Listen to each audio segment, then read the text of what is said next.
ഇപ്പോഴായിരിക്കുന്ന നമ്മളിൽ പെട്ടെന്ന് ദേഷ്യം സങ്കടം വരിക അല്ലെങ്കിൽ കുറ്റപ്പെടുത്താൻ തോന്നുക, നമുക്കത് അക്സെപ്റ്റ് ചെയ്യാൻ പറ്റാതിരിക്കുക.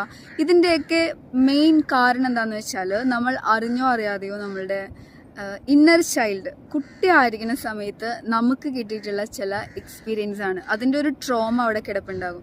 പുതിയതായിട്ട് അതുമായി റിലേറ്റഡ് ആയിട്ടുള്ള എന്തെങ്കിലും ഒരു കാര്യം നമ്മൾ കണക്റ്റഡ് ആകുമ്പോൾ ഓട്ടോമാറ്റിക്കലി നമുക്കത് ഓർമ്മ വരും, അന്ന് ഹേർട്ടായത്. ഇപ്പോൾ ഫോർ എക്സാമ്പിൾ ഇന്ന് നമ്മൾ വർത്തമാനം പറഞ്ഞുകൊണ്ടിരിക്കുന്ന സമയത്ത് എന്തെങ്കിലും ഒരു കാര്യം പറയുമ്പോൾ പെട്ടെന്ന് ഒരു വാക്ക് എന്തെങ്കിലും പറയുമ്പോഴോ അല്ലെങ്കിൽ ഒന്ന് തട്ടുമ്പോഴോ ഒക്കെ ഒരു വിഷമം വരുന്നു, ഭയങ്കരമായിട്ട് ഒച്ചപ്പാട് വെക്കുമ്പോൾ മനസ്സിലാക്കുക നമ്മളുടെ ഇന്നർ ചൈൽഡ് അത് എവിടെയോ ഹേർട്ടായിട്ടുണ്ട്, അതിൻ്റെ ഒരു ട്രോമ നമ്മളിലുണ്ട്.